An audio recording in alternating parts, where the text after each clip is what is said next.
Delhi blast मामले की जांच अब एनआईए के हाथों में है। एजेंसियां कश्मीर, लखीमपुर और फरीदाबाद तक छापेमारी कर रही हैं।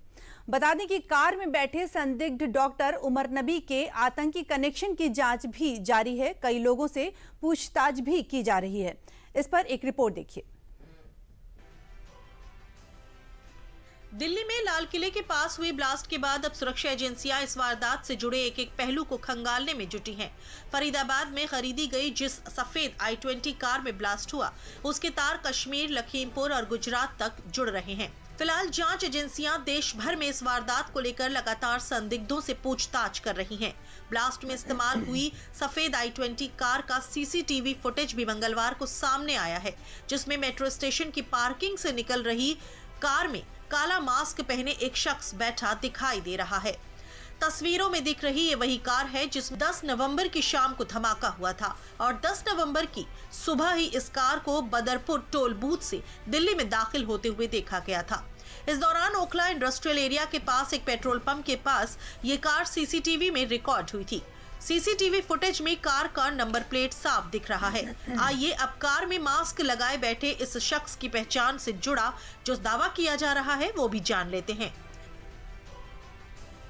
दावा है कि ब्लास्ट वाली कार में बैठे शख्स का नाम डॉक्टर मोहम्मद उमर नबी था और वो पुलवामा का रहने वाला था।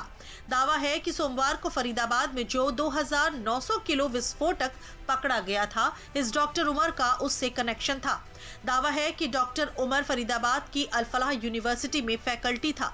इस पर जैश ए मोहम्मद आतंकी मॉड्यूल से जुड़े होने का आरोप है।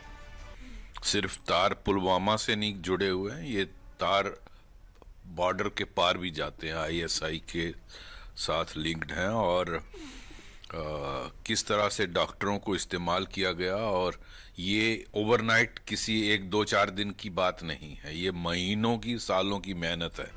दिल्ली ब्लास्ट केस में अब तक खुली जांच की परतें चौंकाने वाली साबित हो रही हैं। फरीदाबाद की अल फलाह यूनिवर्सिटी से लेकर कश्मीर के मौलवी तक एनआईए के रडार पर वो नेटवर्क है जो मेडिकल कॉलेजों की आड़ में कट्टरपंथी विचारधारा फैलाने के चलते शक के घेरे में है। फिलहाल ब्लास्ट केस की जांच एनआईए को सौंप दी गई है और मंगलवार को फरीदाबाद पुलिस की क्राइम ब्रांच टीम ने अल फलाह यूनिवर्सिटी के डॉक्टरों से इस मामले में पूछताछ की है। मीडिया रिपोर्ट्स की माने तो दिल्ली ब्लास्ट केस में फरीदाबाद से लेकर पुलवामा तक कई गिरफ्तारियां भी की गई हैं।